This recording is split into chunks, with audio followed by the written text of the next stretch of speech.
이부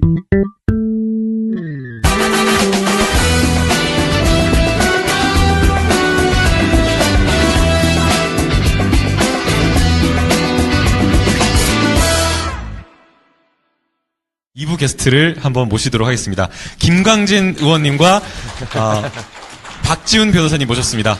박수로 환영해 주십시오. 네. 이 코너는 군 사법제도 개혁과 관련된 주제를 좀 이야기를 나눠보려고 두 분을 모셨어요. 그래서 김광진 의원님은 뭐 잘 아시겠지만 자타가 공인하는 국방과 관련된 전문가시고요. 여기 지금 박지훈 변호사님 모셨는데 박지훈 변호사님은 군대에서 육군 소령입니다.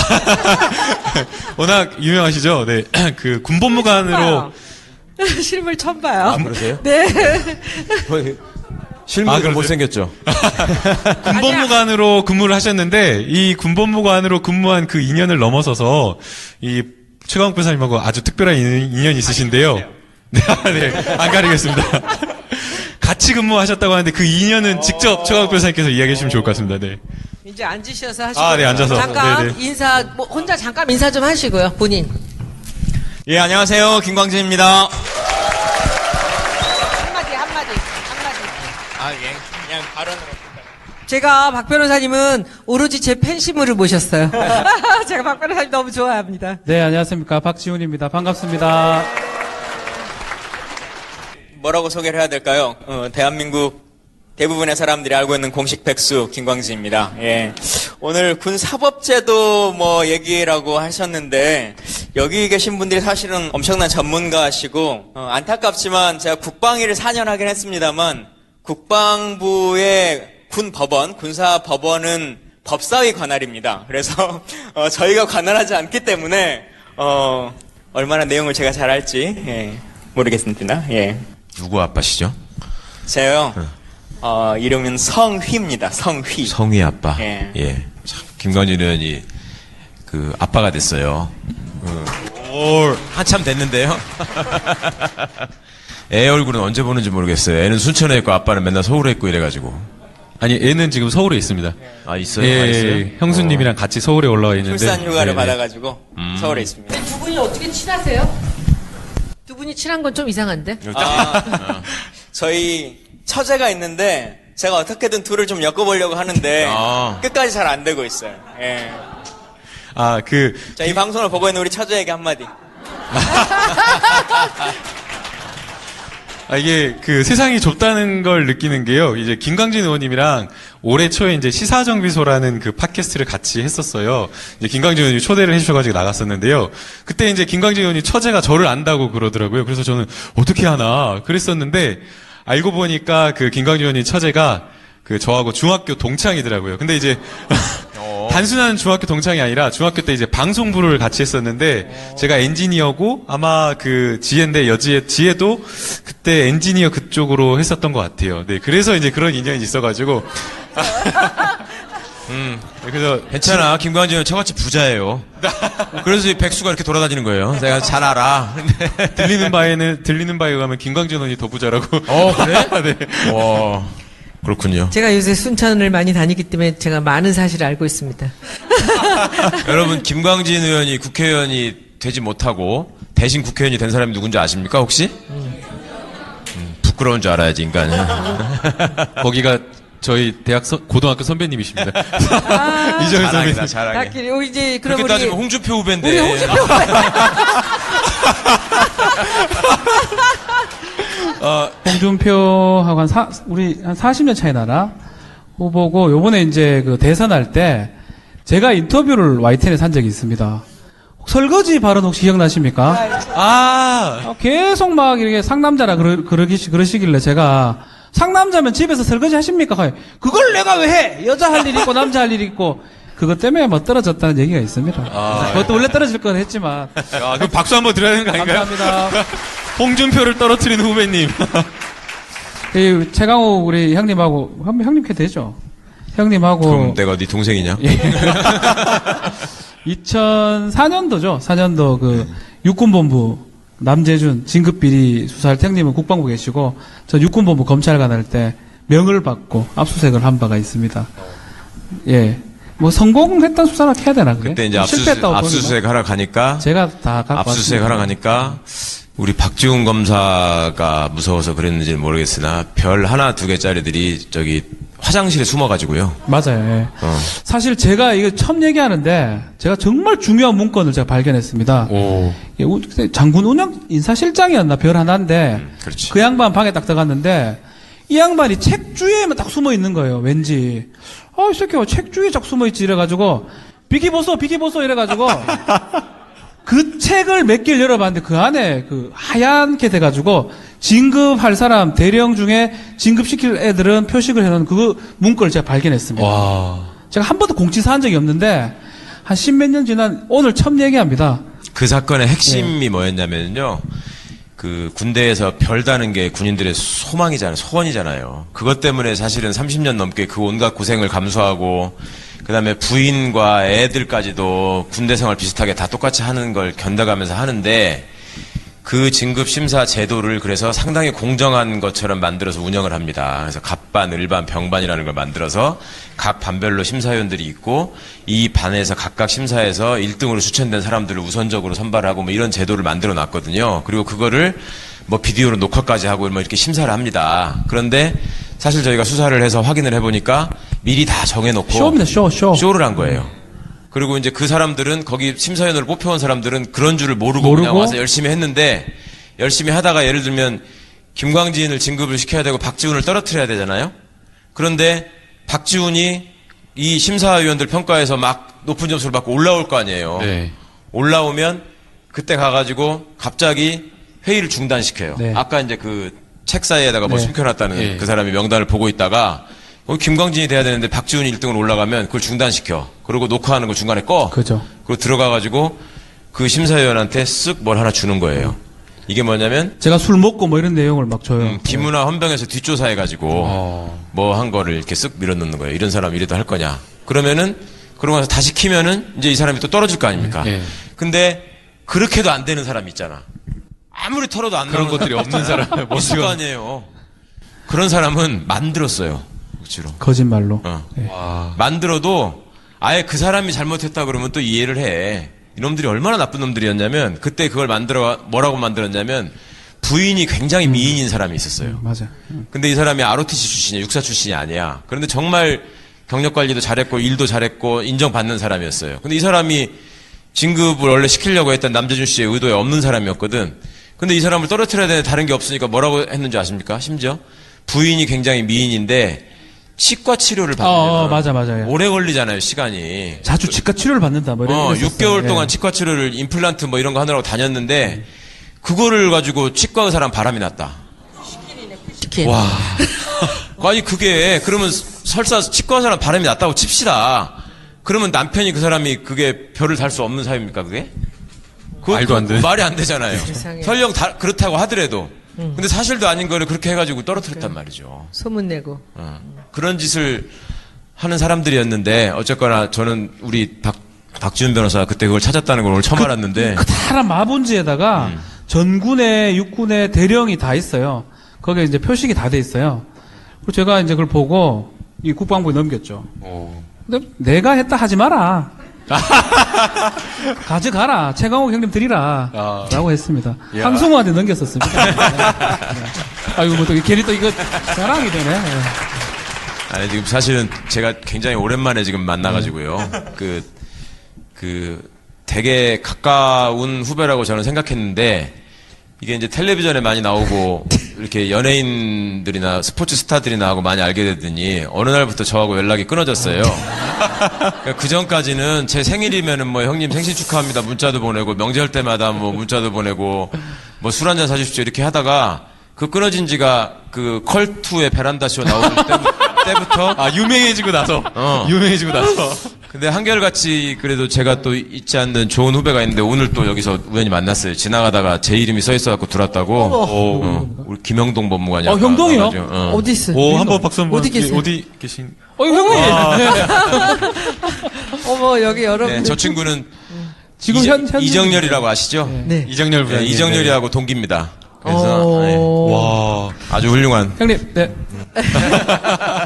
그런데 저는 이번에 최강욱 변호사님하고 이 일을 하면서 처음 알았어요. 최 변호사님이 법무관 출신인 줄 처음 알았고, 박 변호사님. 네, 저도 법무관 출신. 제가 박 변호사님 그 방송을 듣고 정확하게 이렇게 좀 알았는데 설명을 좀 해주세요. 제가 사실은 제 사촌 언니 형부가 법무관 출신이에요. 네. 서울대에 나오시고. 근데 박주범. 아니야, 훨씬 더 위에요. 아니, 박주범 어려. 훨씬 더 위죠, 저보다. 근데 법무관에 대해서 살짝 좀 얘기 좀 해주세요. 제가 말씀을 드리면 될 것 같습니다. 지금은 이제 제도가 없고, 지금은 법무관을 뭐 새로 뽑지를 않고요. 로스쿨 출신 중에, 군에 대신해서 이제 뽑기도 하고, 5년 정도, 지금 선발을 지금 하는 것 같은데, 학교마다 뭐 한 명씩 시험 치고요. 저희 때는 이제 사법시험 있을 때는 제도가 계속 바뀌었어요. 형님 할 때는 어떤지 제가 잘 모르겠는데, 제가 이제 할 때는 1차 시험이 이제 합격하면 면제가 됩니다. 혹시 떨어지게 되면 2차 시험이, 사법시험. 그래서 2차 시험이 그 다음에는 법무관 2차 시험을 칠 수가 있도록 돼 있어요. 그래서 저희는 그때 그렇게 들어왔고, 자꾸 막 이 법무관 뭐 이상하다 하는데, 시험은 똑같아요. 시험 자체는 똑같이 치고, 저희 때는 카탈이 좀 더 높았습니다. 많이 높았지. 잘못됐나? 이 얘기 계속 아니, 하세요. 카탈이 높았는 게 제가 알아요. 지금 똑같이. 박지문 변호사님께서 군법무관을 되는 방법을 지금 설명을 아니, 해주고 지금은 이제 계시는데 될 수 있는 지금 방법이 여기 다 군 전역하신 아, 분들이라서 알겠습니다. 그게 아니고. 로스쿨을 더 가서. 그러니까 군대. 뭘 하는지를 좀 말씀해 주시죠. 군대도 판사, 검사, 변호사가 군대에도 있단 말입니다.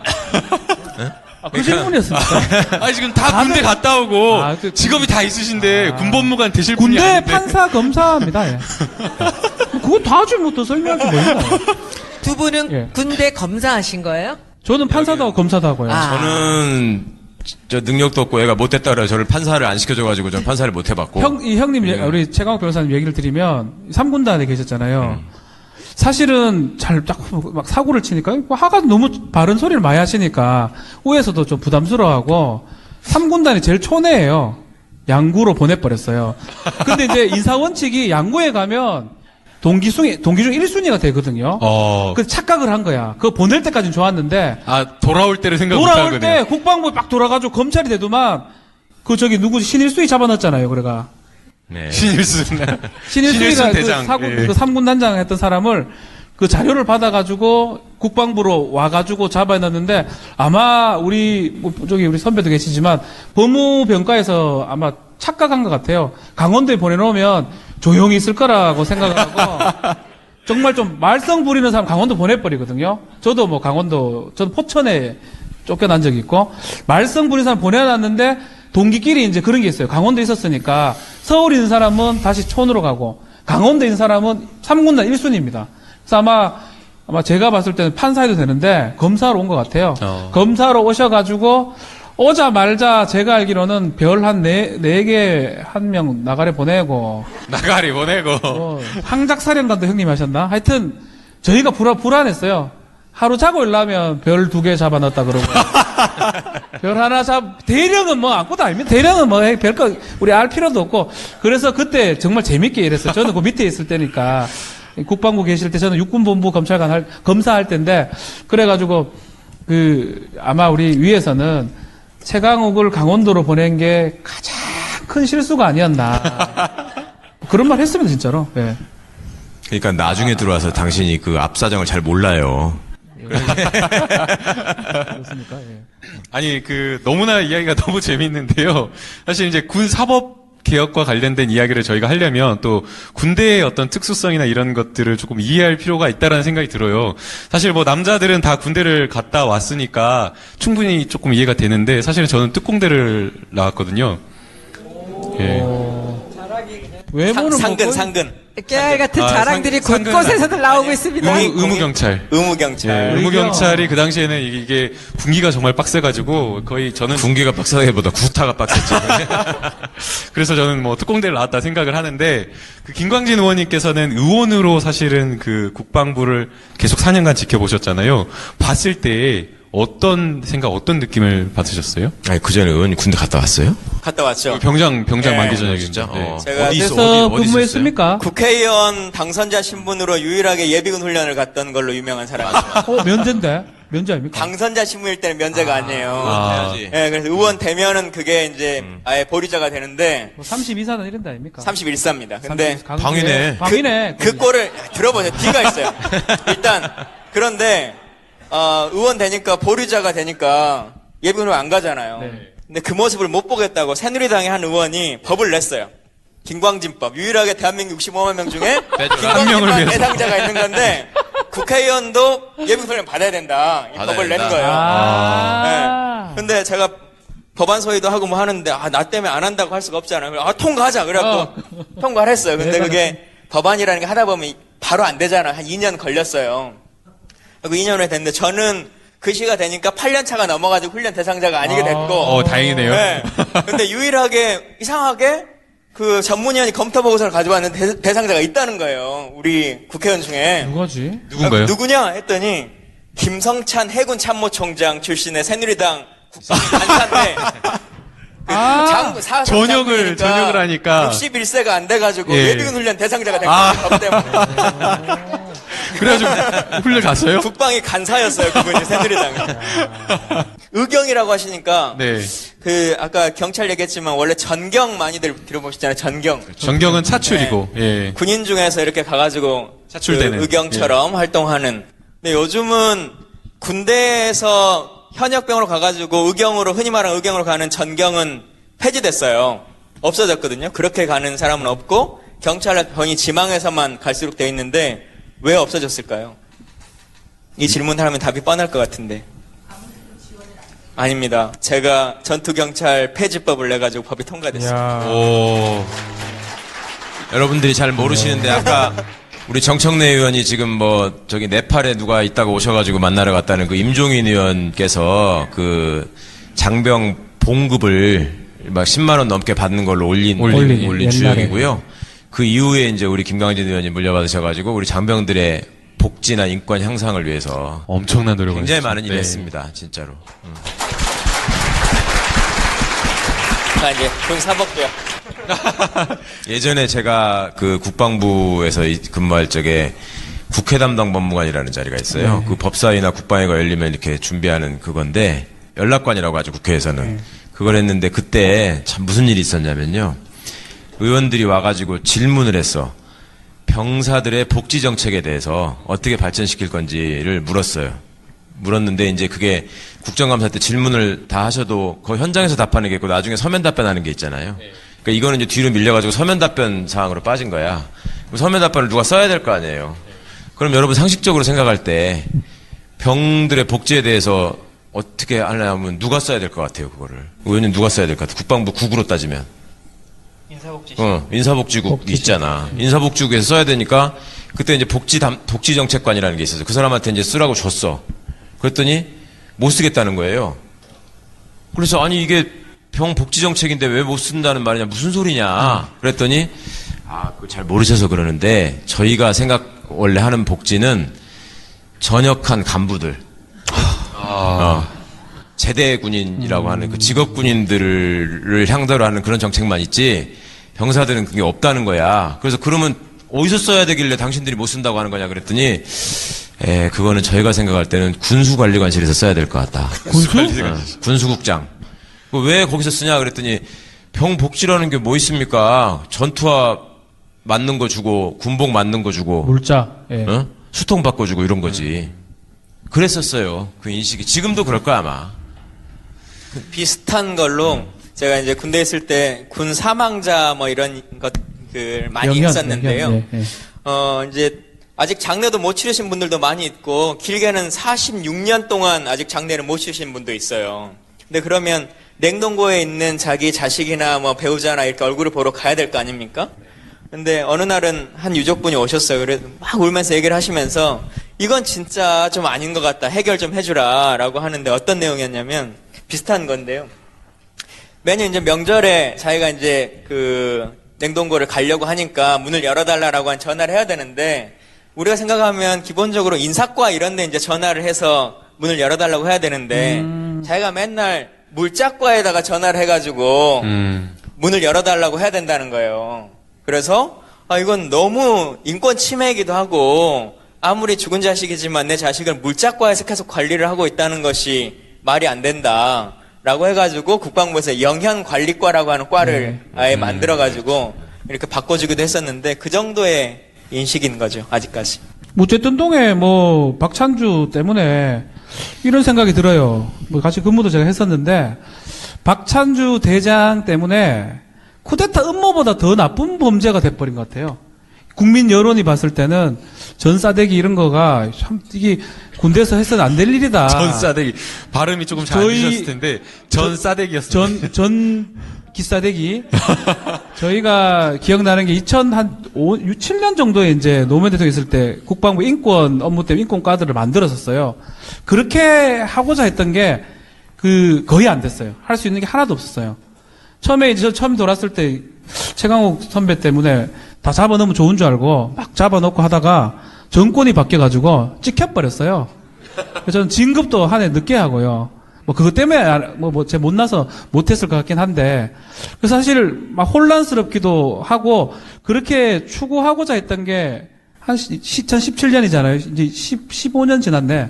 엄청 지나가지고 전싸대기 하나로 모든 게 바뀌는 것 같아서 조금 씁쓸하기도 하고 그렇게 많은 사람 노력했는데 안 됐던 거. 우리 최광욱 선배님도 마찬가지고 그렇게 많은 사람들이 했는데 안 됐는데 이렇게 그래도 좀 잘 되는 모습이 오히려 낫다 생각이 들고 그래서 박찬주 대장 어떻게 뭐 구속됐나? 안 됐습니다. 아 구속은 아직 안 됐나? 예, 전싸대기 때문에 된 건 아닌 것 같고 아마 국민들의 어떤 그런 개혁 요구 때문에 된 건 그렇죠. 아닌가 생각이 드는데요. 사실 이제 김광진 의원님 뭐 국방 관련해서 꼭 한번 여쭤보고 싶은 게 본인이 4년 동안 계시는 동안 이런 거는 정말 바뀌어야 된다라고 하신 거 생각한 게 있으실 것 같은데 뭐라고 생각하세요? 뭐 아까 이제 계시는 동안 군부공간에 있는 동안 정말 답답함을 많이 느꼈다고 했는데 있는 동안에 국회의원으로서 뭔가 여러 가지 하려고 했지만 안 되고 못 하고 나온 게 있었을 것 같은데요. 1부도 2부도 원 주제와는 계속 먼 얘기만 계속 하고 있긴 한데 아니 사실은 제가 어제 진짜 밤잠을 못 자고 진짜 뭘 질문할지 진짜 주제와 관련된 내용 많이 생각해 왔는데 다 나오시면 이분들이 다른 이야기 하세요. 그게 저는 진짜 맨날 이거 막 아니 저는 물어봐서 답하고 있는 거예요. 그게 로스쿨 출신의 한계라니까. 이게. 더군다나 제가 어제 진행하는 광주 KBS 프로그램 또 이게 종영한다고 시청률 안 타가지고 진짜 우리 김남국 변호사가 시사정비소 아까 출연을 하고 2주 만에 시사정비소가 폐지됐거든요. 그리고 김남국 변호사가 용감한 기자들이라고 하는 방송에 자기 이제 예능 첫 출연한다고 하고는 다음 주에 폐지됐어요. 그리고는 방송계 광주 주호민이구나, KBS 주호민. 이렇게 야, 사건 반영 나오지 마. 말이라고 하는 거 하고는 또 바로 지금 폐지돼서 아니 형님 네. 광주 KBS는 한 4개월 5개월 했습니다. 네, 거의 폐지 전문 이렇게 근데 제가 원래 마이너스의 손이 있고 마이너스의 손이 있잖아요. 뭐 해도 잘 안 되는 사람처럼. 제가 잘 되기 때문에 걱정하지 마세요. 감사합니다. 제 기운으로 끌고 갈게요. 자 그럼 준비된 질문에 답변을 주시죠. 근데 제가 할 때는 일단 야당이었고, 저희가 야당이었고, 또 제가 비례대표였고, 뭐 이제 이런 여러 가지 과정 안에서 있기 때문에 국회의원으로서는 가장 힘없는 의원이었던 거죠. 그리고 상임위에 아주 원래 그쪽에 전공 분야가 아니었던 그런 상황이었기 때문에. 근데 지금 여당이 됐으니까 많은 부분 좀 바뀔 수 있을 것 같은데요.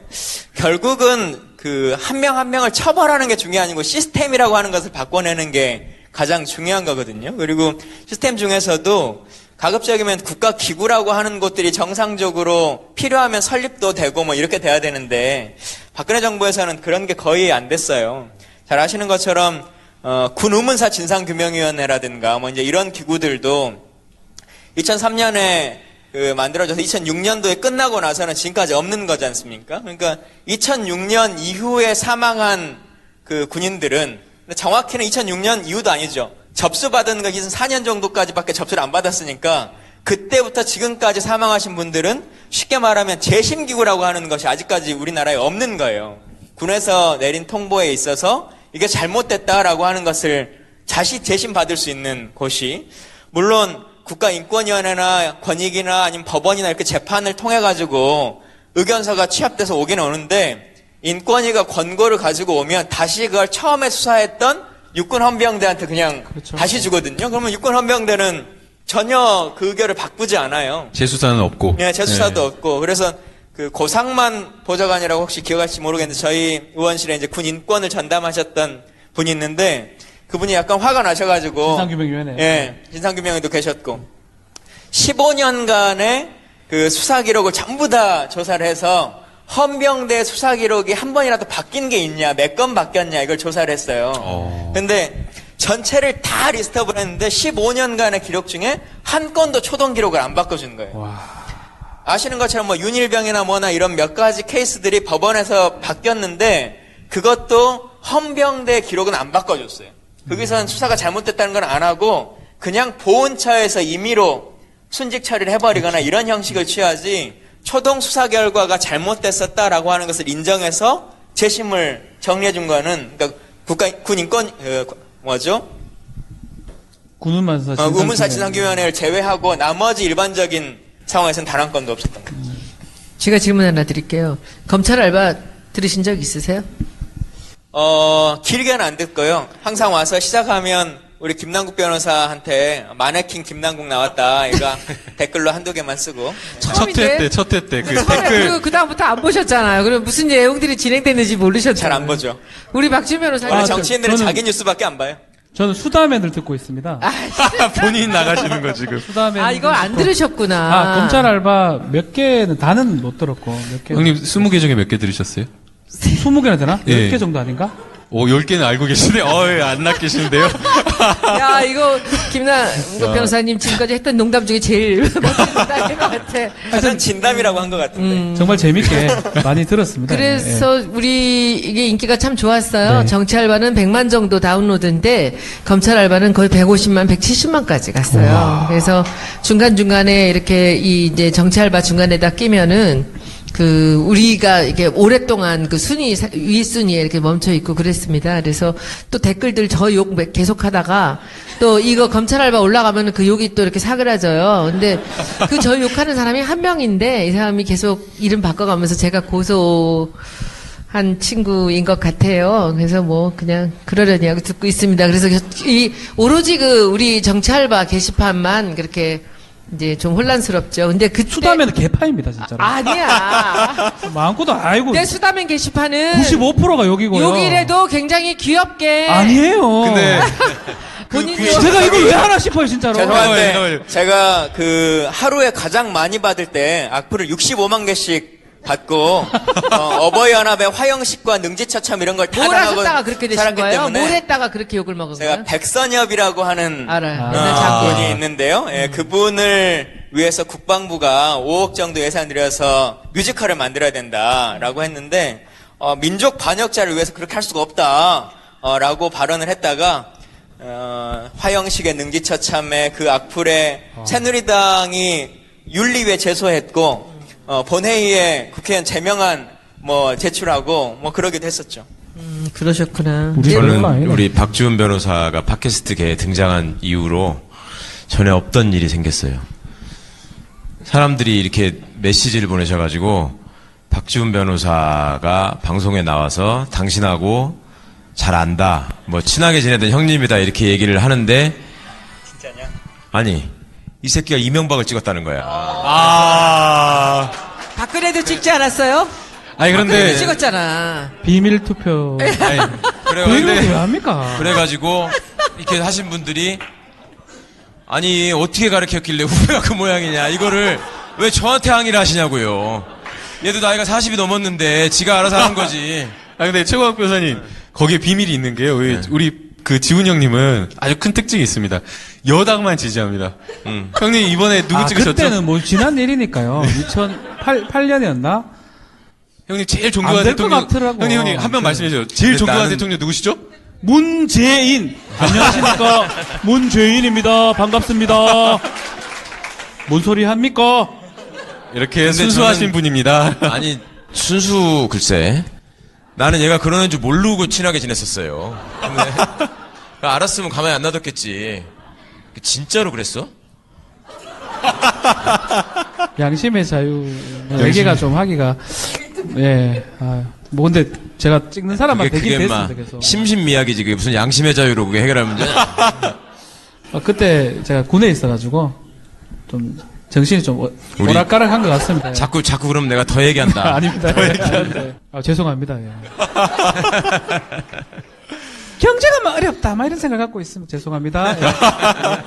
죄송합니다. 아니 이게 박준우 변호사님이 너무 재밌으세요. 그래갖고 팟캐스트 이곳저곳에서 다 데려가려고 하고 또 수다맨도 하시는데 수다맨 뭐 올리자마자 바로 뭐 1위 팟캐스트로 등극하고. 다른 데는 좀 그래. 근데 수다맨에서는 존재감이 쩔어 진짜. 그러니까요. 굉장히 재밌어요. 적다고요, 존재감이요? 쩐다고. 쩐다고. 예. 근데 이제 문제가 그 지훈 형님이 이게 단점이 하나 있어요. 욕을 받아보고 본 적이 없어요. 욕 먹어본 적이 없어요. 욕을 잘하니까. 요새 욕을 많이 먹어가지고 아니 그 수다맨의 그 95% 욕을 이것들 다 고소해 뿌릴까 싶은데 제가 아니 형님 그 나쁜- 95%의 지분을 가지고 계신 분이 바로 저기 또 대기실에 이동형이가 요새 이 돈형이로 하여튼 제가 제일 욕 많이 얻어먹고 두 번째로 사법제도 근데 이렇게 얘기는 안 얘기하더라고요. 아, 예. 이동형이가 정상적인데 제가 이동형이 만나가지고 나쁜 길로 물들였다고 생각을 하더라고요. 잘 가고 있는 친구를 안 된대. 제가 지금 정말 그냥 종편에서 편하게 생활하는 사람 지가 꼬셔가지고 제가 지금 팟캐스트 반대죠, 왔는데 딴 사람들은 정말 팟캐스트 시장을 무르리는 사람으로 저를 나쁘게 보던데 여기서 참 얘기하기 이동형이가 저를 꼬셨습니다. 근데 박 변호사를 왜 욕을 해요? 뭐라고 욕을 하는 거야? 그냥 뭐 변절자다. 그러니까 너는- 종편의 치어리더다. 계속 이명박 박근혜 홍준표. 그러니까 나 그 이해가 안 되는 게 그럼 지금이라도 그러면 홍준표한테 갈까요? 가도 돼. 우리 고등 선배입니다. 예. 그러니까 큰 타격은 아니야. 당신이 홍준표한테 간다고 해서 우리한테 큰 타격은 아닌데. 근데 왜 박지훈 변호사 같은 사람이 사실은 별로 욕할 수 없는 캐릭터인데 왜 욕을 먹나 제가 궁금해서요. 그거 안 들어보셨죠, 수다맨들? 저 들어봤어요. 들어봤는데 재밌게 잘하던데. 뭘. 거기서 이제 서로 이 균형을 맞추기 위해서 최욱 씨랑 예, 이제 여러 가지 얘기들을 주고받는 사이에서 굉장히 뜬금없는 얘기들을 이렇게 하나씩 이렇게 던지는데 그게 제가 보기엔 굉장히 웃기고 재밌는데 그게 이제 욕을 취미 삼아 욕을 하기에는 굉장히 꺼리가 되는 거예요. 뭐 저 변절자니 뭐니 이런 식으로. 그러니까 변절을 해도 안 되고 안 하면 안 한다고 뭐락하고 하면 한다고 뭐락하고 뭐 왜라고 요. 아닙니다. 예. 욕도 잘하시고. 정상적으로 살겠습니다. 죄송합니다. 예. 네, 다시 본론으로 그리고 돌아가서 엉뚱한 게 제가 너무 엉뚱했던 게 정유라가 들어왔잖아요. 입국했는데 정유라 얘기를 막 하는데 벼랑간 뜬금없이 옆에 딱 나오면서 난 이쁘더라. 아니 형이 어떻게 정유라를 이쁘다고 그럴 수 있어요? 그런데 옆에서 그래 사람들이 막 그랬어요. 옆에서 어떻게 이쁜 거 아이가. 종편에 하루에 한 4번 정도 출연하다 보니까 정유라를 한 20번 정도 보는 것 같아요. 아침부터 돌아왔을 때. 그래가 계속 보니까 저는 좀 괜찮다는 생각도 들더라고요. 아니 그러니까 아니 거기까지는 얼굴만. 그러니까 거기까지는 취향인데 거기다가 저기 재수 씨 얘기하면서 우리 와이프 겁나 예뻐요 막 그러는데 그럼 좀 부인이 닮았어요, 근데. 정유라도 닮았다는 거지? 정유라 우리 딸하고도 닮았고 좀. 아이고 이거 근데 그거는 그냥 생각이에요, 그냥. 그 우리나라에서 형님 그 와이프가 명예훼손으로 고소하는 사례가 없었는데 오늘 생길 것 같은데 형님.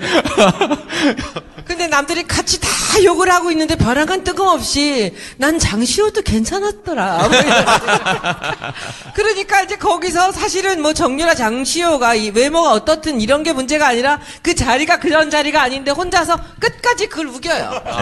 괜찮은 건 맞지 않나 뭐 이러면서 그러니까 이제 게시판에 댓글들이 이제 난리가 나는 거죠. 거기서는. 그런 그래서 거예요. 욕을 먹는다고. 네. 예. 근데 그건 재미예요. 그건 네. 아주 귀엽게 하는 예. 거라. 이해가 그거는 뭐 갑니다. 근데 오늘은 이 얘기가 또 네, 전혀 딴 그러니까 데로 저희가 아이고 군 사법 개혁의 전문가 두 분을 모셔놓고 저희가 지금 이것을 뭐 하는지 모르겠네요. 다시 이제 본론으로 시간이 지금 이제 10분밖에 안 남았어요. 10분 동안이라도 과연 말할 수 있을 것인지. 네, 10분 동안 잘 바뀔 겁니다. 좋게. 대통령도 바뀌고. 봤지요? 8.15 경축 때. 야, 감동 아닙니까? 하고 싶은 잘 걸로 바뀔 하는 걸로. 겁니다. 예. 그러니까 그렇게 얘기를 해서 욕먹는 거라고 네가 이건 바꿔서 해결할 문제가 아니라 없애야 된다니까. 잘 없어질 겁니다. 걱정하지 마십시오. 예. 없애야 됩니다. 저 형님 직장인데, 우리 선배님. 제대했어, 형. 쟤도 며칠 안 남았어요. 형 제대했어. 아유. 자, 다시 이제 조금 차분하게 진정하시고요. 똑같은 질문, 제가 김광진 의원에게 드렸는데, 똑같은 질문 두 분께 드리고 싶은데, 가장 이제 바뀌어야 된다. 군대가 변화하고 바뀌어야 된다. 군사법제도 개혁과 관련된 내용으로 조금 초점을 집중해 주시면 좋을 것 같습니다. 네. 네, 형님. 예. 아니, 저는 그 8화에 말씀을 드렸죠. 그리고 제가 그 직전에 이제 그 전국구에서 목욕탕 얘기한 것 때문에 많이들 재밌어 하시던데, 그러니까 어디든지 그때도 말씀드렸지만 우리가 그러니까 시민들이 잘 모르고, 응? 그러니까 자기들끼리 벽을 치고 모여 사는 데는 반드시 문제가 있을 수밖에 없습니다. 그러니까 그렇게 모여 살면은 외부에서 모르니까 스스로 썩어가고 이게 스스로 맑아지진 않습니다. 절대로 그렇게 하지 않고, 그 다음에 그렇게 따로 별도로 있는 집단들이 대개는 자기가 힘이 있기 때문에 별도로 살 수 있는 거거든요. 그러니까 그거를 우리가 방치해 놓으니까 자기들끼리는 또 그렇게 사는 게 맞는 건 줄 알아요. 그래가지고 그렇게 사는 게 굉장히 시대에 뒤떨어진 것이고 굉장히 이상하게 사는 건데, 그거를 맞다고 생각하고 잘못된 방향으로 쭉 달려가고 있었던 겁니다. 그러니까 어디 세상에 냉장고가 9개인지 10개인지는 모르겠지만 그 냉장고에다가 뭘 넣어놨느냐가 중요한 게 아니라 집에 그게 9개가 있다는 것만으로도 이상한 사람이잖아요. 근데 그걸 그렇게 생각을 전혀 못한단 말이에요. 나는 그 정도의 계급이 있고 그 정도의 직책이 있는 사람이니까 그거 있는 건 당연한 거야 라고 생각하는 사람들이란 말이죠. 그러니까 이런 것들을 열어야 된다. 그러니까 그거를 열지 않으려고 하는 거는 반드시 이유가 있는 것이고, 응? 그 열지 않으려고 할 때 우리는 열으라고 명령을 해야 되고, 그러면 그 열으려고 할 때 통로가 있어야 되는데, 그러니까 하다못해 정청래 의원님 같은 경우에 안흥이 간사를 하니까 경찰 시위 현장에 나타나면 경찰들이 조심한다고 그러잖아요. 김광진 의원이 국방위에 계실 때, 그러면 김광진 의원이 군부대에 딱 나타나면 이 사람들이 조심하느냐? 아니죠. 문을 닫아버리고 못 들어오게 한단 말입니다. 응? 국회의원이건 뭐건 간에. 잘 들어갔어요. 아니, 그거는 미리 연락해야지 그러잖아. 그러니까 사전에 뭐 저희가 안 됐다는 이유로 뭐가 와도 막아버리고, 예를 들어서 김광진 의원이 장병의 인권 문제나 장병의 처우 문제나 이런 것들에 대해서 얘기를 하고 솔직하게 너네들의 현실을 얘기하고 입장을 얘기해봐라. 사실은 군인들이 직업을 군인으로 택해서 사는 분들의 그 주거 환경이나 그분들의 생활 환경이나 이런 걸 보면은 참 딱해요. 보면. 그 실제로 옆에서 이렇게 보면은 정말 눈물 날 정도로 딱할 순간들이 있거든요. 그러면 그런 것들도 감춰요, 이 사람들은. 왜냐하면 그거를 드러내면 높은 사람들한테 해가 된다고 생각하기 때문에. 그러니까 상급자 일변도의 조직이기 때문에 그런 짓을 하거든요. 그러니까 그런 것들을 벗겨내야 되고, 그리고 그것이 벗겨지지 않으면 그 안에서, 그 피라미드에서 맨 말단에 있는 사람들은 항상 고통받고 항상 피해를 보고 항상 억울하게 거기 있다가 나와서는 거기에다 또 한을 갖게 된단 말입니다. 그 군대라는 데가 우리나라를 지키는 데인데, 국민과 생명을 보호하는 데인데, 그거를 국민들이 싫어하고, 심지어 두려워하고, 그 사람들을 만나면은 뭔가 이렇게 가서 어깨라도 한번 토닥여주고 싶고, 이렇게 생각하는 게 아니라, 아휴, 저것들 냄새나고 그냥 시커멓고, 뭐 말을 해도 이상한 소리만 하고, 실제로도 이상한 얘기를 많이 하거든. 우리는 뭐 이렇게 좋은 거, 새 거 만나면, 아우, 이거 새 거 진짜 좋네. 어디 거예요? 이렇게 물어보잖아요. 군대에 있는 사람들 보면, 이거 A급이네. 이렇게 얘기를 해요. A급이. A급이네. 그리고 우리가 다 수갑이라고 그러잖아요. 여기다 하면. 수정. 그걸 또 수정이라고 그래.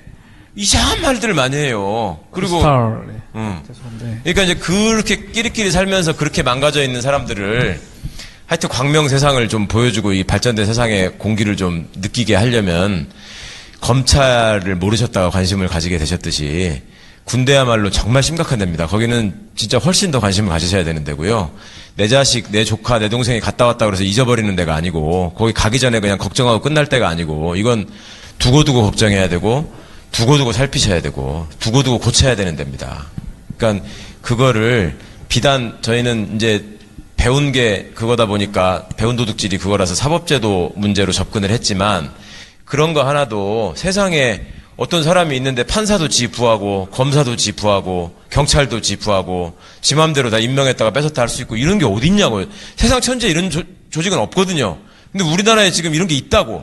이걸 우리가 얼마나 굉장히 부끄럽게 생각해야 되는데, 그리고 분노해야 되는데, 그런 현실조차도 너무 모르고 있기 때문에 이 사람들은 당당하게 나쁜 짓을 할 수 있는 거거든요. 그러니까 내 자식이 앞으로 전으로 얼굴 맞는 일이 없고, 어?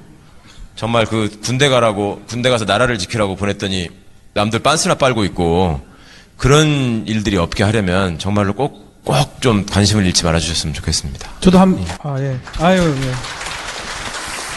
저도. 형님은 말씀하시기 전에 문재인 화이팅 한번 하시고 말씀해 주세요. 문재인 화이팅! 흉내내면 안 되는데, 죄송합니다, 예. 저도 요번에 이제 그 사건 계기로 군에 이제 그 가족들이라고 표현해요. 군에 있는 그 와이프들. 제가 이제 강원도에서 근무할 때 법무참모라고 대위 때 근무를 하면 제 와이프도 법무참모가 돼버려요. 그리고 인사참모는 중령급들인데 또 인사참모의 와이프는 인사참모고요. 요번에 그 사건 보면 여단장이라 그러는데 여단장이 아니라 대장이에요, 대장. 그 사모님은 대장입니다, 그냥 쉽게 말하면.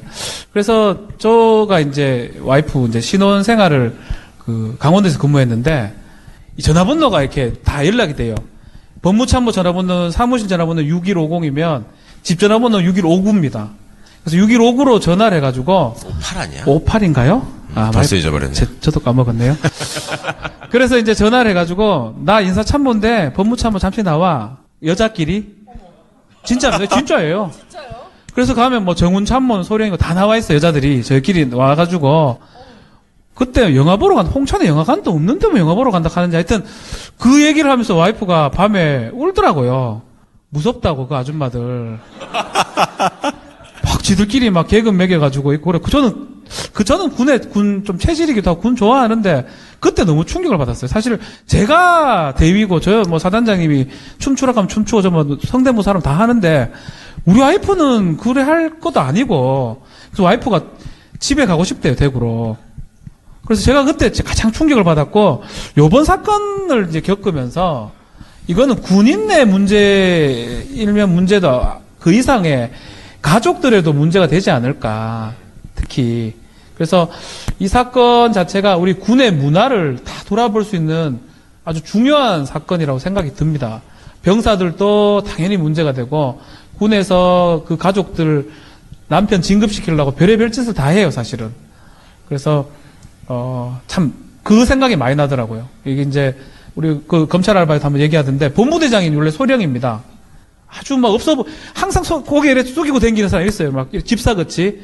사단의 본부대장이 소령인데 그 와이프도 본부대장인데 그 와이프가 그 사단에서 가장 힘들어요. 별의별 계란 해오고 막 소 키우고 다 키우고 다 키워요. 사단장 사모님이 원하는 대로.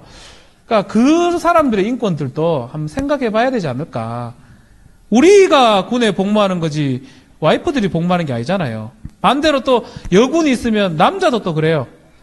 우리 법무관 요새 여군들이 많은데 남자도 막 똑같이 대우를 하려고 그런다고. 그런 제도가 좀 개선이 되려고 그러면 우리 최강욱 변호사님 말씀하신 것처럼 관심을 좀 많이 가져줘야 됩니다. 우리 관심을 안 가지니까 이자 뿌리는 거거든요. 관심을 계속 좀 알려주시고 저 종편 가서 막 계속 얘기할 테니까 계속 우리 의원님들이 좀 잘해주, 법 좀 만들어주세요. 저 현역이 아니어가지고. 예. 되면 되지! 예. 보고를 가있어! 이종현이 나가리 먹으면 나가있어!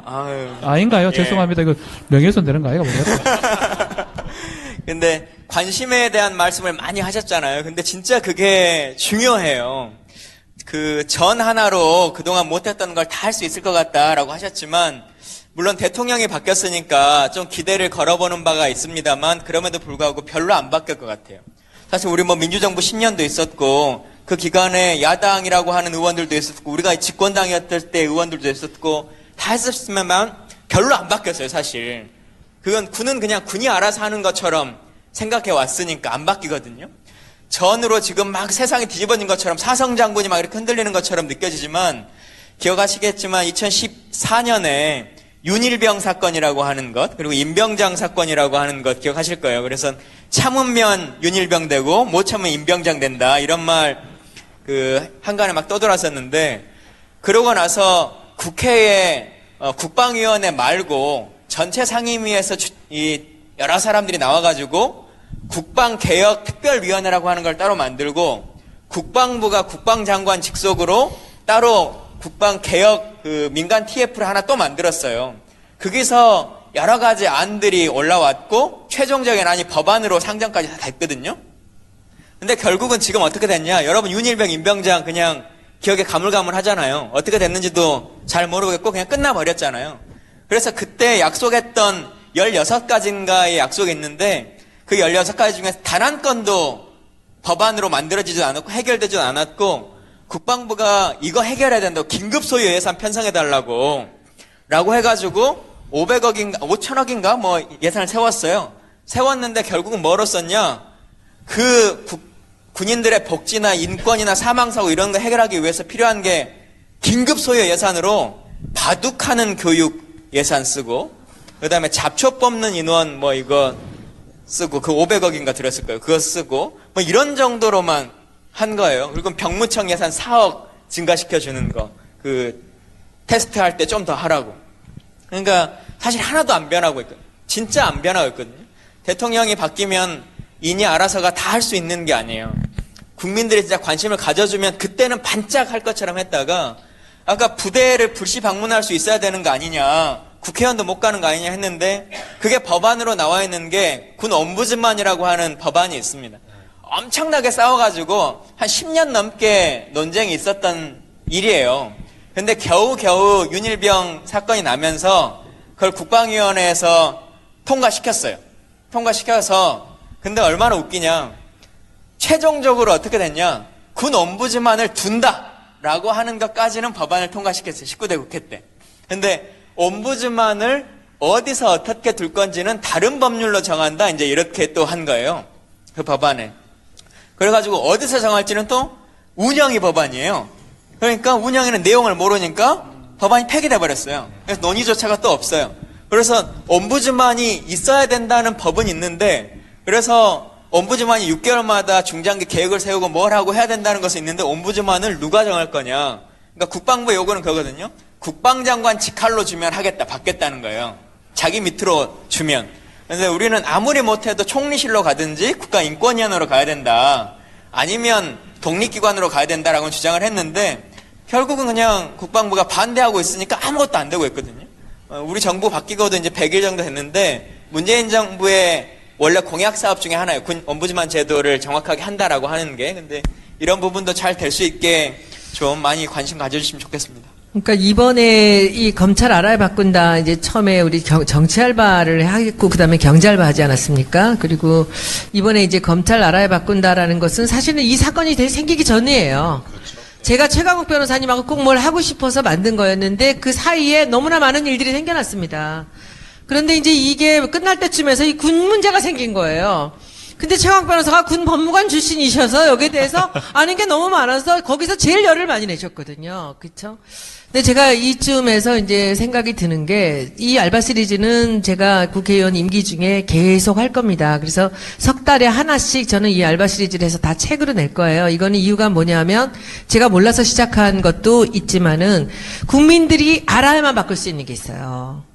이제 국민이 왕인데 국민들이 모든 것의 주인이 됐다고 대통령도 국회의원도 다 느끼고 있는데 국민들이 잘 모르면은 움직일 수가 없어요. 국회의원 한 사람을 붙었다 띄었다 하는 것, 떨어뜨렸다 하는 것들 이외에 국민들이 할 수 있는 게 더 있어야 됩니다. 그래서 제가 보기엔 알아야 돼요, 우리가. 속속들이 알아야 되기 때문에 바꾸기 위해서 알아야 되는 것들을 골랐습니다, 제가. 그래서 경제를 갖고 이제 검찰을 갔는데, 최강 변호사님, 예. 이 군은요, 다시 하나 시작해야 될 것 같아. 예. 예. 아니, 그쵸? 좋으신 말씀입니다. 예. 네. 지금은 이제 순서가 다른 것들이 있는데 제가 보기에는 이제 뒷순서는 좀 밀리겠지만 우리가 이걸 정리를 해서 그때는 그 같이 들어와서 하세요. 우리 그래서 이 군대 알아야 바꾼다예요? 그렇게 하나? 군대라 그러나? 네. 군대 군 다시 가자. 응? 그래서 이게 군이 이 문제가 된 거는 이렇습니다. 이 모든 국민들은, 거의 모든 남자 국민들은 스쳐 지나가잖아요, 군대를. 이게 만약에 거기서 계속 일을 하고 있는 사람이라면 이렇게까지 썩진 않았을 것 같아요. 근데 들어갔다가 2년 만에 다 나오잖아요. 근데 거기 있는 사람들은 계속 있잖아요. 그것이 직업으로서. 그러니까 우리나라 또 분단국가고 하니까 여기서 너무 큰 무소불위의 권력을 휘두르면서 돈도 많고 그리고 여기서 뭐라고 할 사람이 없는 거예요. 스쳐서 나간 사람들이 나가서 군대 얘기를 하지만 그거는 누구 하나 주장을 하지 않아요. 힘을 모으지 않고. 그러니까 우리가 지금 이 전사대기에서부터 시작해서 이것이 공론화가 되고 있는 이 시점에 한번 제 생각에는 이것은 군인들하고 하는 것보다 어찌 보면 군인 출신, 이 법무관 출신들하고 같이 하는 것도 좋을 것 같아요. 그래서 나중에 우리 12번으로 해서 군대 알아야 바꾼다를 한번 이건 따로 우리 부사장님, 푸르스 부사장님. 네, 안녕하세요. 오늘 이 자리를 만들어주신 분입니다. 이제 우리 그 책도 한번 조금 내년 한 후반 정도 가서 다시 한번 해보겠습니다. 약속하시죠? 한번 하겠죠? 군대 예, 알아야 뭐, 바꾼다. 뭐. 그때 혹시 높은 자리로 가 계셔도 하실 거죠? 예, 제가 요 말씀하셨으니까 하나만 말씀드릴게요. 왜 이걸 바꿔야 되냐면요. 예를 들면, 지금 군 인권이나 국방개혁이나 이런 거 관련해서 많이 참고하는 군대가 독일 군대입니다. 독일 군대. 독일 군대가 2차 대전에서 패전을 했잖아요. 정말 나쁜 짓을 많이 하고 패전을 했잖아요. 그러고 나서 일본처럼 군대가 없어집니다. 독일 군대가. 없어지고 한참 있다가 사회적으로 군대를 다시 만들어야 되는 거 아니냐라는 얘기가 나왔었거든요. 서독에서. 그럼 그걸 가지고 굉장히 여러 분야에서 치열한 토론을 합니다. 독일 사람들이 토론을 좋아하잖아요. 그 독일 군대는 지금 어떻게 되어 있냐면요. 장교들이 당적을 갖고 있어요. 우리 생각할 때는 말도 안 되는 것 같죠. 당적을 가지고 있고요. 예. 당적을 가지고 출마를 합니다. 그러니까 지방의원 같은 거 이런 거를 출마를 해요. 그때 휴직을 하고 출마를 해요. 그러니까 이 사람들은 뭘 그때 생각을 했냐면 기본 설계가 군대는 뭘 지키는 것이냐라는 걸 생각한 거예요. 군대는 뭘 지키는 거냐? 여러분 그 생각 해보셨어요? 군대는 뭘 지키는 거냐? 지금까지 우리나라에서는 군대는 나라를 지킨다고 하지만 사실은 권력자와 정권을 지키는 집단으로 인식되고 있었단 말이죠.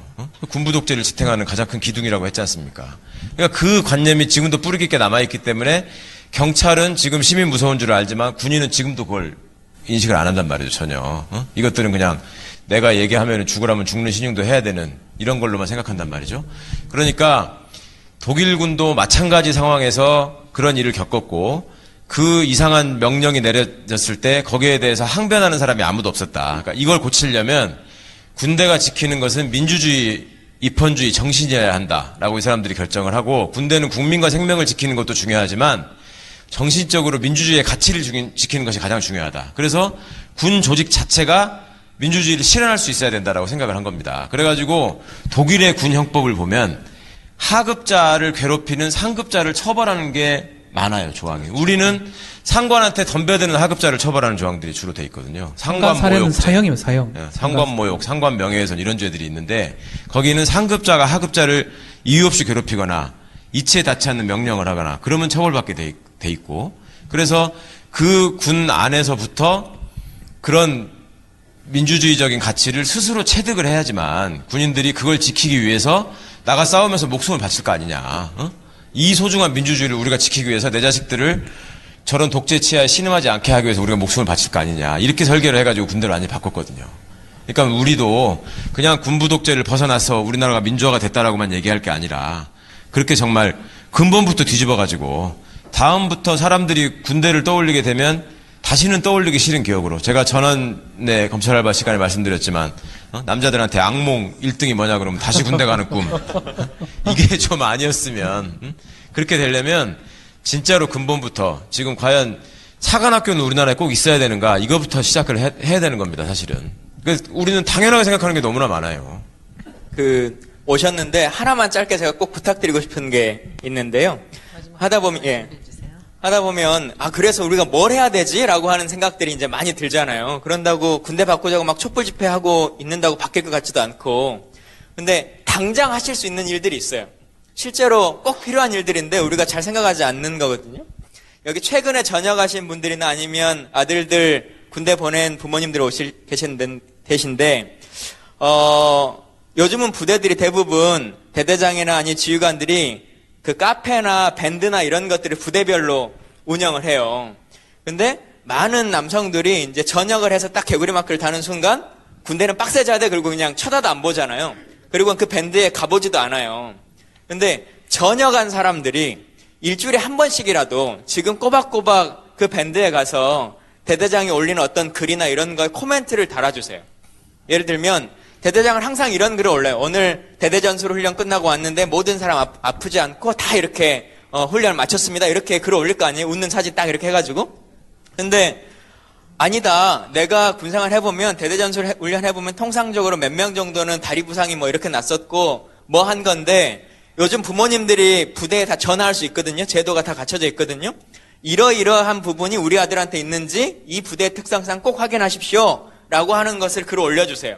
그러면 그런 글들이 외부에서 계속적으로 몇 번이 가면 대대장이 아무 문제 없이 훈련 끝났습니다. 라고 하는 말을 그렇게 이제 앞으로는 올릴 수가 없습니다. 거짓말 실제, 못하는 거네요. 문제가 있으면 이러이러한 문제가 있는데 이렇게 대처를 했다라고 설명을 해서 올리지 아무 문제 없다고 하지 않기 때문에 방송을 보고 계신 분들이 있으면 아 내가 옛날에 전역했던 그 부대 카페 가가지고 지금은 뭐라고 이 사람들이 글을 올리고 있는가 라고 하는 것들을 꼭 한번 스크린 해주세요. 좋은 말씀이십니다. 네. 이렇게 이제 한 말씀 하셨고, 이제 2부를 끝내야 될 때가 네. 됐습니다. 이제 여기서 다 못하신 분? 저는 이제 마무리해 주시고요. 아이디어 너무 좋네요. 국회의원 예, 다르긴 좋은 다르다. 말씀이에요. 뭐 정말 잘한다. 아버가 아니고 예. 꼭 돼 있어 다음에 형님. 여당만 찍는 뭔가가 여당만 있으시네. 지역구 바꿀까 예. 제 생각에는 군대 꼭 가고 싶나 이건 아니라도 갔다 온 사람이 군대 개안네 이 생각만 들어도 좋을 것 같습니다. 그 말씀 드리고요. 이 알아야 바뀐다 이 시리즈를 제가 보면서 와, 이 의원님 참 대단하신 것 같아요. 야, 진짜 알아야 바뀌거든요. 모르면 절대 안 바뀝니다. 저도 마지막 그 회를 들었어요. 판사 차성환 판사인가 아시죠? 예. 차성환 판사가 되게 고마워하더라고요. 지금 판사 블랙리스트 하는 군산지원의 판사인데, 우리 같이 다 법무관 근무했던 친구인데, 그렇게 막 해도 밖에 잘 안 알려지는데, 여기 법원, 검찰 알아야 바뀐다. 그거 나왔다고 고마워하더라고요. 그래서 진짜로 이렇게 방송을 통해서 요새는 팟캐스트들도 더 많이 듣는 것 같기도 하고, 의원님 계속 다 해주세요. 야구는 할 필요 없죠. 하여튼 뭐라도 좀 해줘가지고. 자주 제가 54 말씀드리면 꼭 저 오세요. 연애 이렇게 해야 되는데. 연애? 코미디 알아야 바뀐다. 괜찮아, 그래서 괜찮아. 알아야 바뀐다 시리즈가 네. 조금 계속 영원히 갔으면 좋겠습니다. 저는 제 임기 중에 계속 할 겁니다. 의원님 감사합니다. 네, 고맙습니다. 네. 여러분들 그러면 오늘 2부를 이렇게 마치고 10분 다시 쉬고 다시 시작합니다.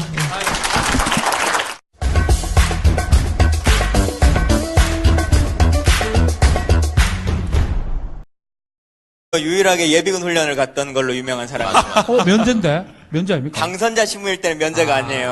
해야지. 예, 그래서 의원 되면은 그게 이제 아예 보류자가 되는데 32사단 이런 데 아닙니까? 31사입니다. 근데 광이네. 광이네. 그 꼴을 들어보세요. 뒤가 있어요. 일단 그런데 의원 되니까 보류자가 되니까 예비군을 안 가잖아요. 네. 근데 그 모습을 못 보겠다고 새누리당의 한 의원이 법을 냈어요. 김광진법. 유일하게 대한민국 65만 명 중에 한 명을 김광진만 위해서. 대상자가 있는 건데 국회의원도 예비군 훈련 받아야 된다. 이 받아야 법을 낸 된다. 거예요. 네. 근데 제가 법안 소위도 하고 뭐 하는데 나 때문에 안 한다고 할 수가 없잖아요. 그래서 통과하자. 그래갖고 통과를 했어요. 근데 그게 법안이라는 게 하다 보면 바로 안 되잖아. 한 2년 걸렸어요. 그리고 2년 후에 됐는데 저는 그 시가 되니까 8년 차가 넘어가지고 훈련 대상자가 아니게 됐고. 다행이네요. 네. 근데 유일하게 이상하게 그 전문위원이 검토 보고서를 가져왔는데 대상자가 있다는 거예요. 우리 국회의원 중에. 누구지? 누군가요? 누구냐 했더니 김성찬 해군 참모총장 출신의 새누리당 간사인데 전역을 하니까 61세가 안 돼가지고 예. 예비군 훈련 대상자가 된 거예요. 법 때문에. 그래가지고 훈련 갔어요? 국방이 간사였어요. 그분이 새누리당이. 의경이라고 하시니까 네. 아까 경찰 얘기했지만 원래 전경 많이들 들어보시잖아요. 전경. 전경은 차출이고, 예. 군인 중에서 이렇게 가가지고 차출되는. 그 의경처럼 활동하는. 근데 요즘은 군대에서 현역병으로 가가지고 의경으로 흔히 말하는 의경으로 가는 전경은 폐지됐어요. 없어졌거든요. 그렇게 가는 사람은 없고 경찰병이 지망해서만 갈수록 돼 있는데 왜 없어졌을까요? 이 질문하면 답이 뻔할 것 같은데.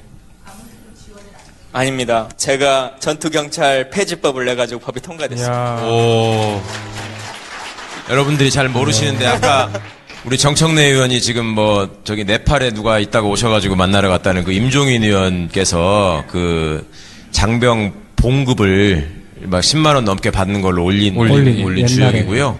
그 이후에 이제 우리 김광진 의원이 물려받으셔가지고 우리 장병들의 복지나 인권 향상을 위해서 엄청난 노력을 굉장히 하셨죠. 많은 일을 네. 했습니다, 진짜로. 자, 이제 군 사법부요. 예전에 제가 그 국방부에서 근무할 적에 국회 담당 법무관이라는 자리가 있어요. 그 법사위나 국방위가 열리면 이렇게 준비하는 그건데 연락관이라고 하죠, 국회에서는. 그걸 했는데 그때 참 무슨 일이 있었냐면요. 의원들이 와가지고 질문을 했어. 병사들의 복지 정책에 대해서 어떻게 발전시킬 건지를 물었어요. 물었는데 이제 그게 국정감사 때 질문을 다 하셔도 그 현장에서 답하는 게 있고 나중에 서면 답변하는 게 있잖아요. 그러니까 이거는 이제 뒤로 밀려가지고 서면 답변 사항으로 빠진 거야. 서면 답변을 누가 써야 될 거 아니에요. 그럼 여러분 상식적으로 생각할 때 병들의 복지에 대해서 어떻게 하려면 누가 써야 될 것 같아요, 그거를. 의원님 누가 써야 될 것 같아요? 국방부 국으로 따지면. 인사복지국 있잖아. 인사복지국에서 써야 되니까 그때 이제 복지 정책관이라는 게 있어서 그 사람한테 이제 쓰라고 줬어. 그랬더니 못 쓰겠다는 거예요. 그래서 아니 이게 병 복지 정책인데 왜 못 쓴다는 말이냐, 무슨 소리냐. 그랬더니 그거 잘 모르셔서 그러는데 저희가 원래 하는 복지는 전역한 간부들, 제대 군인이라고 하는 그 직업 군인들을 향도로 하는 그런 정책만 있지.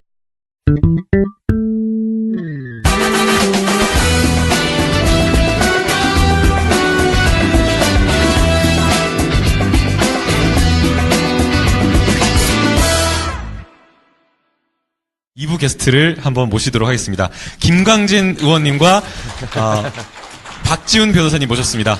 박수로 환영해 주십시오. 네.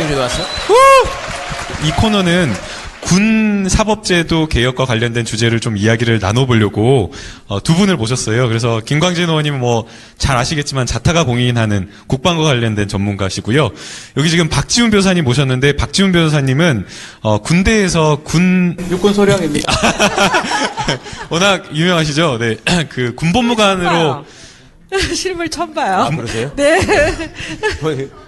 실물이 그러세요? 못생겼죠. 군법무관으로 근무를 하셨는데 이 군법무관으로 근무한 그 2년을 넘어서서 이 최강욱 변호사님하고 아주 특별한 인연이 있으신데요. 네, 안 가리겠습니다. 같이 근무하셨다고 하는데 그 2년은 직접 최강욱 변호사님께서 이야기해 주시면 좋을 것 같습니다. 네. 이제 앉으셔서 하시고. 네, 앉아서. 잠깐 네네. 인사, 혼자 잠깐 인사 좀 하시고요, 본인. 예, 안녕하세요. 김광진입니다. 한마디. 예. 그냥 발언으로. 제가 박 변호사님은 오로지 제 팬심으로 모셨어요. 제가 박 변호사님 너무 좋아합니다. 네, 안녕하십니까. 박지훈입니다. 반갑습니다.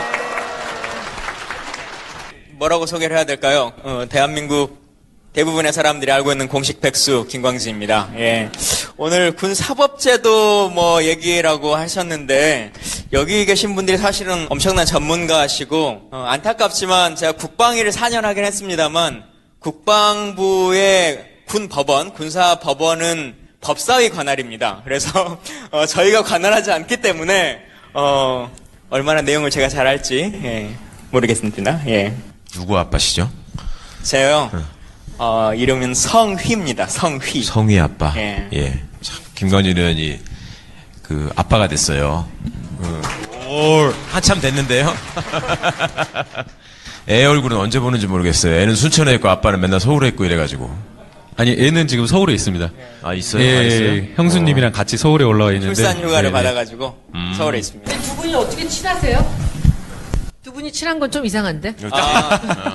저희 처제가 있는데 제가 어떻게든 둘을 좀 엮어보려고 하는데 끝까지 잘 안 되고 있어요. 예.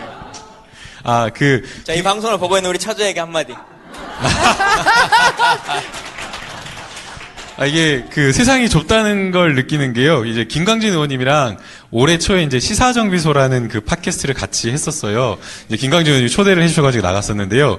그때 이제 김광진 의원이 처제가 저를 안다고 그러더라고요. 그래서 저는 어떻게 하나 그랬었는데 알고 보니까 그 김광진 의원이 처제가 그 저하고 중학교 동창이더라고요. 근데 이제 단순한 중학교 동창이 아니라 중학교 때 이제 방송부를 같이 했었는데 제가 엔지니어고 아마 그 지혜인데 지혜도 그때 엔지니어 그쪽으로 했었던 것 같아요. 네, 그래서 이제 그런 인연이 있어가지고.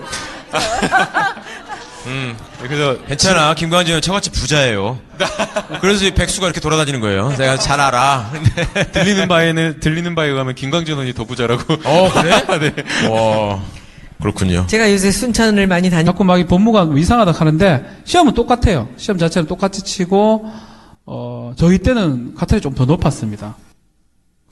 많이 높았지. 잘못됐나? 이 얘기 계속 아니, 하세요. 카탈이 높았는데 이게 제가 그 지금 똑같이. 박지훈 변호사님께서 군법무관을 되는 방법을 지금 설명을 아니, 해주고 지금은 계시는데 이제 될수 있는 지금 방법이 여기 다 군 전역하신 아, 분들이라서 알겠습니다. 그게 아니고. 로스쿨을 들어가서 그러니까 군대 뭘 하는지를 좀 말씀해 군대에도 주시죠.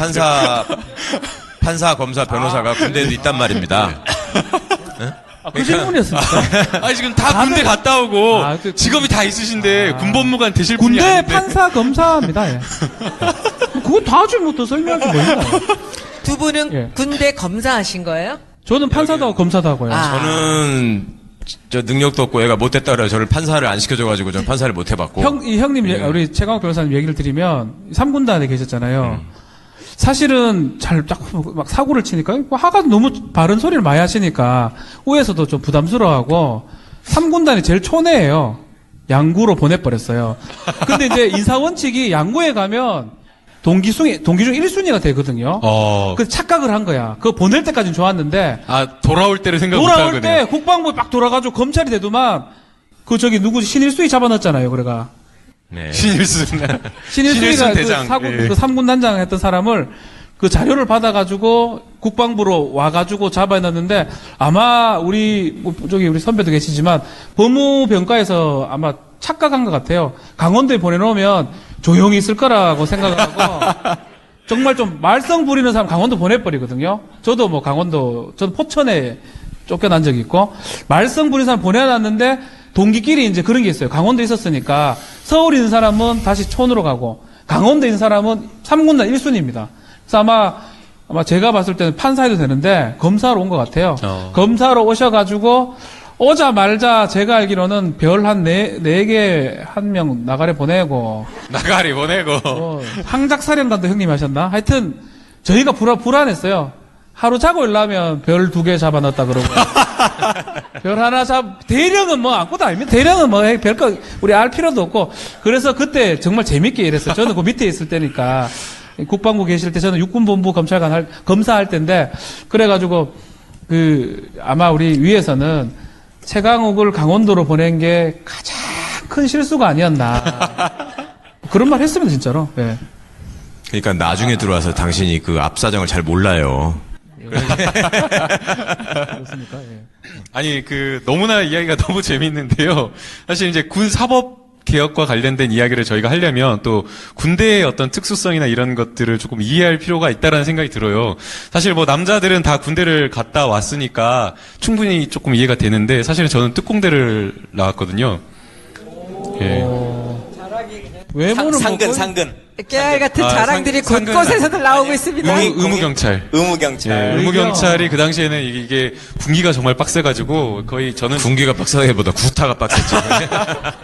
그래서 저는 뭐 특공대를 나왔다 생각을 하는데 김광진 의원님께서는 의원으로 사실은 국방부를 계속 4년간 지켜보셨잖아요. 봤을 때 어떤 생각, 어떤 느낌을 받으셨어요? 아니 그 전에 의원님 군대 갔다 왔어요? 갔다 왔죠. 병장 만기 전에 진짜. 네. 제가 어디서 근무했습니까? 국회의원 당선자 신분으로 아니에요. 그런 사람은 만들었어요. 억지로. 거짓말로. 만들어도 아예 그 사람이 잘못했다 그러면 또 이해를 해. 이놈들이 얼마나 나쁜 놈들이었냐면 그때 그걸 뭐라고 만들었냐면 부인이 굉장히 미인인 사람이 있었어요. 맞아. 근데 이 사람이 ROTC 출신이야. 육사 출신이 아니야. 그런데 정말 경력 관리도 잘했고 일도 잘했고 인정받는 사람이었어요. 근데 이 사람이 진급을 원래 시키려고 했던 남재준 씨의 의도에 없는 사람이었거든. 근데 이 사람을 떨어뜨려야 되는데 다른 게 없으니까 뭐라고 했는지 아십니까? 심지어 부인이 굉장히 미인인데 치과 치료를 받는 맞아. 예. 오래 걸리잖아요, 시간이. 자주 치과 치료를 받는다. 뭐 이런 6개월 예. 동안 치과 치료를 임플란트 뭐 이런 거 하느라고 다녔는데 그거를 가지고 치과 의사랑 바람이 났다. 치킨. 와. 아니 그게 그러면 설사 치과 의사랑 바람이 났다고 칩시다. 그러면 남편이 그 사람이 그게 별을 달 수 없는 사유입니까, 그게? 말도 안 돼. 말이 안 되잖아요. 세상에. 설령 그렇다고 하더라도. 근데 사실도 아닌 거를 그렇게 해가지고 떨어뜨렸단 말이죠. 소문내고. 그런 짓을 하는 사람들이었는데, 어쨌거나 저는 우리 박지훈 변호사 그때 그걸 찾았다는 걸 오늘 처음 알았는데. 커다란 마분지에다가 전군에 육군에 대령이 다 있어요. 거기에 이제 표식이 다 돼 있어요. 그리고 제가 이제 그걸 보고 이 국방부에 넘겼죠. 근데 내가 했다 하지 마라. 가져가라. 최강욱 형님 드리라. 라고 했습니다. 야. 황승우한테 넘겼었습니다. 네. 아이고, 뭐 또 괜히 또 이거 자랑이 되네. 네. 아니, 지금 사실은 제가 굉장히 오랜만에 지금 만나가지고요. 되게 가까운 후배라고 저는 생각했는데, 이게 이제 텔레비전에 많이 나오고, 이렇게 연예인들이나 스포츠 스타들이나 하고 많이 알게 되더니, 어느 날부터 저하고 연락이 끊어졌어요. 그러니까 그 전까지는 제 생일이면은 뭐 형님 생신 축하합니다 문자도 보내고, 명절 때마다 뭐 문자도 보내고, 뭐 술 한잔 사주십시오 이렇게 하다가, 그 끊어진 지가 그 컬투의 베란다 쇼 나올 때부터. 아, 유명해지고 나서. 유명해지고 나서. 근데 한결같이 그래도 제가 또 잊지 않는 좋은 후배가 있는데 오늘 또 여기서 우연히 만났어요. 지나가다가 제 이름이 써있어갖고 들어왔다고. 우리 김영동 법무관이. 형동이요? 어디 있어요? 오, 한번 박수 한번. 어디 계세요? 어디 계신? 형님! 네. 어머, 여기 여러분. 네, 저 친구는 지금 이정열이라고 아시죠? 네. 이정열 네, 부장님. 이정열이하고 동기입니다. 그래서 네, 와. 아주 훌륭한. 형님, 네. 그런데 저는 이번에 최강욱 변호사님하고 이 일을 하면서 처음 알았어요. 최 변호사님이 법무관 출신인 줄 처음 알았고, 박 변호사님. 네, 저도 법무관 출신. 제가 박 변호사님 그 방송을 듣고 정확하게 이렇게 좀 알았는데 설명을 좀 해주세요. 제가 사실은 제 사촌 언니 형부가 법무관 출신이에요. 네. 서울대에 나오시고. 근데 박주범. 아니요, 훨씬 더 위에요. 아니, 박주범 어려. 훨씬 더 위죠, 저보다. 근데 법무관에 대해서 살짝 좀 얘기 좀 해주세요. 제가 말씀을 드리면 될 것 같습니다. 지금은 이제 제도가 없고, 지금은 법무관을 뭐 새로 뽑지를 않고요. 로스쿨 출신 중에, 군에 대신해서 이제 뽑기도 하고, 5년 정도, 지금 선발을 지금 하는 것 같은데, 학교마다 뭐 한 명씩 시험 치고요. 저희 때는 이제 사법시험 있을 때는 제도가 계속 바뀌었어요. 형님 할 때는 어떤지 제가 잘 모르겠는데, 제가 이제 할 때는 1차 시험이 이제 합격하면 면제가 됩니다. 혹시 떨어지게 되면 2차 시험이, 사법시험. 그래서 2차 시험이 그 다음에는 법무관 2차 시험을 칠 수가 있도록 돼 있어요. 그래서 저희는 그때 그렇게 들어왔고, 그렇기 때문에 제가 많은 사실을 알고 있습니다. 여러분, 김광진 의원이 국회의원이 되지 못하고 대신 국회의원이 된 사람이 누군지 아십니까, 혹시? 부끄러운 줄 알아야지, 인간은. 거기가 저희 고등학교 선배님이십니다. 이정열 선배님. 잘하게, 잘하게. 딱히 이제 그럼 그렇게 따지면 홍준표 후배인데. 우리 홍준표